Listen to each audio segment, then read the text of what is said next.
ನೋಡಿ, ದಿನದಿಂದ ದಿನಕ್ಕೂ ಬಟ ಬಯಲಾಗ್ತಾ ಇದೆ ಬ್ರ್ಯಾಂಡ್ ಬೆಂಗಳೂರಿನ ಪರಿಸ್ಥಿತಿ. ಈ ರಸ್ತೆಗಳಲ್ಲಿ ಸಂಚರಿಸಿದ್ರೆ ಕೈಕಾಲ್ ಮುರಿಯೋದು ಗ್ಯಾರಂಟಿ.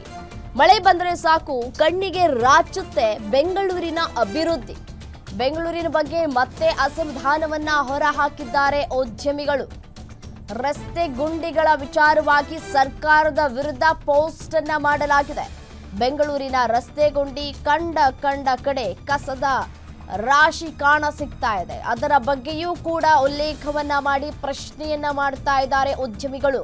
ಯಾಕೆ ಬೆಂಗಳೂರಿನ ರಸ್ತೆಗಳು ಹಾಳಾಗಿವೆ? ಕಂಡಲ್ಲಿ ಕಸದ ರಾಶಿ ಯಾಕಿದೆ? ಇಲ್ಲಿನ ಸರ್ಕಾರ ಹೂಡಿಕೆದಾರರಿಗೆ ಬೆಂಬಲವನ್ನ ನೀಡಲ್ಲವೇ? ಸರ್ಕಾರದ ವಿರುದ್ಧ ಟ್ವೀಟ್ ಮಾಡಿ ಕಿರಣ್ ಮಜುಂದಾರ್ ಬೇಸರವನ್ನ ವ್ಯಕ್ತಪಡಿಸ್ತಾ ಇದ್ದಾರೆ. ಹೌದು, ಸಾಕಷ್ಟು ಕಡೆ ನಿಮಗೆ ಕೂಡ ಕಾಣ ಸಿಗತ್ತೆ. ಕಸದ ರಾಶಿ ಎಲ್ಲಿ ಬೇಕಲ್ಲಿ ಬಿಸಾಡ್ ಹೋಗ್ತಾನೆ ಇರ್ತಾರೆ. ಮತ್ತೆ ಇತ್ತೀಚಿನ ದಿನಗಳಲ್ಲಿ ಒಂದು ರೂಲ್ಸ್ ಅನ್ನ ತೆಗೆದುಕೊಂಡು ಬಂದ್ರು. ಸರಿಯಾಗಿ ಬೆಳಗ್ಗಿನ ಜಾವನೆ ಕಸವನ್ನ ತೆಗಿಬೇಕು, 5 ಗಂಟೆಗೆ ಕರ್ತವ್ಯವನ್ನ ನಿಭಾಯಿಸಬೇಕು ಅಂತ ಹೇಳಿ. ಎಕ್ಸಾಂಪಲ್ ಬೇರೆ ಎಲ್ಲೂ ಬೇಡ, ನಮ್ಮನೆ ರೋಡ್ಗಳಲ್ಲೂ ಕೂಡ, ನಾವಿರುವಂತಹ ಜಾಗಗಳಲ್ಲೂ ಕೂಡ ಯಾರೂ ಬರೋದೇ ಇಲ್ಲ. ಅಷ್ಟು ಬೆಳಿಗ್ಗೆನೆ ಯಾರೂ ಬರೋದಿಲ್ಲ. ಅಷ್ಟು ಬೆಳಗ್ಗೆ ಬಂದು ಯಾಕೆ ಕಸವನ್ನ ಅವ್ರು ತೆಗಿಬೇಕು ಅಂತ ಹೇಳಿದ್ರು ಅಂದರೆ, ಸಾಕಷ್ಟು ಜನ ಅರ್ಲಿ ಮಾರ್ನಿಂಗ್ ಕೆಲ್ಸಕ್ಕೆ ಹೋಗ್ಬಿಡ್ತಾರೆ, ಅಥವಾ ಅವರು ಬರುವಂತಹ ಟೈಮ್ನಲ್ಲಿ ಮಕ್ಕಳನ್ನ ಸ್ಕೂಲಿಗೆ ಕಳಿಸ್ಬೇಕು, ಅಥವಾ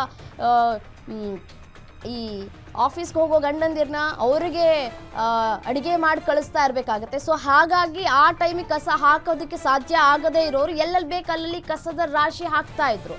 ಹಾಗಾಗಿ ಬೆಳಿಗ್ಗೆ ಬೇಗ ಹೋಗಿ ಕಸ ತೆಗಿಬೇಕು ಅಂತ ಹೇಳಿದ್ರು ಕೂಡ ಯಾರು ಕೂಡ ತಲೆ ಕೆಡಿಸ್ಕೊಳ್ತಲ್ಲ. ಮತ್ತೆ ಇನ್ನು ರಸ್ತೆ ಗುಂಡಿಗಳ ಪರಿಸ್ಥಿತಿ ಹೇಳತ್ತಿರೋದು ಬಿಡಿ.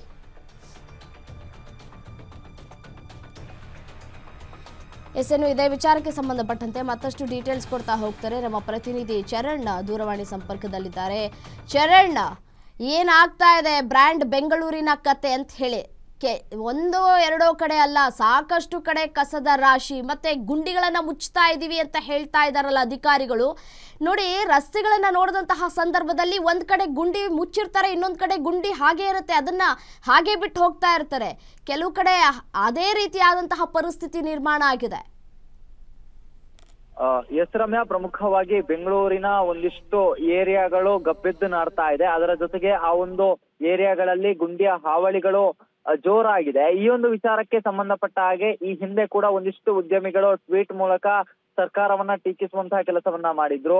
ಅದರ ಜೊತೆಗೆ ಬೆಂಗಳೂರಿನ ರಸ್ತೆ ಗುಂಡಿಗಳ ವಿಚಾರವಾಗಿ ಬೆಂಗಳೂರಿನಲ್ಲಿ ಸತತ 9 ವರ್ಷಗಳ ಕಾಲ ಸೇವೆ ಸಲ್ಲಿಸಿದಂತಹ ಲಾಜಿಸ್ಟಿಕ್ ಕಂಪನಿಯೊಂದು, ನಾವು ಬೆಂಗಳೂರನ್ನ ಬಿಟ್ಟು ಹೋಗ್ತೇವೆ, ಇದರಿಂದ ನಮ್ಮ ವಾಹನಗಳಿಗೆ ಮತ್ತೆ ಸಿಬ್ಬಂದಿಗಳಿಗೆ ಸಮಸ್ಯೆ ಆಗ್ತಾ ಇದೆ ಅನ್ನುವ ರೀತಿಯಲ್ಲಿ ಒಂದು ಟ್ವೀಟ್ ಅನ್ನ ಮಾಡಿತ್ತು. ಅದು ಸಂಚಲನವನ್ನ ಸೃಷ್ಟಿ ಮಾಡಿತ್ತು. ಅದಾದ ಬಳಿಕ ಇದೀಗ ಬೆಂಗಳೂರಿನಲ್ಲಿ ಕಸದ ಹಾವಳಿಯ ವಿಚಾರ ಮತ್ತೆ ಪ್ರಸ್ತಾಪಕ್ಕೆ ಬಂದಿರುವಂತದ್ದು. ಅದರ ಜೊತೆಗೆ ರಸ್ತೆ ಗುಂಡಿಗಳು ಕೂಡ ಅದರಲ್ಲಿ ಸೇರ್ಕೊಂಡಿರುವಂತದ್ದು. ಏನು ಕಿರಣ್ ಮಂಜುದರ್ ಶಾ ಅನ್ನುವರು ಟ್ವೀಟ್ ಮೂಲಕ ಇದೀಗ ಬೆಂಗಳೂರಿನಲ್ಲಿ ಯಾಕೆ ಈ ರೀತಿಯಾಗಿ ಗುಂಡಿಗಳು ನಿರ್ಮಾಣ ಆಗ್ತಾ ಇದೆ, ಮತ್ತೆ ರಸ್ತೆ ಗುಂಡಿಗಳ ಜೊತೆಗೆ ಬೆಂಗಳೂರಿನ ರಸ್ತೆಯ ಪಕ್ಕದಲ್ಲಿ ಕಸದ ರಾಶಿಗಳೇ ಬಿದ್ದಿದೆ, ಇದೇನ ಗ್ರೇಟರ್ ಬೆಂಗಳೂರು ಅನ್ನುವಂತಹ ಪ್ರಶ್ನೆಯನ್ನ ಕೂಡ ಮಾಡಿರುವಂತದ್ದು.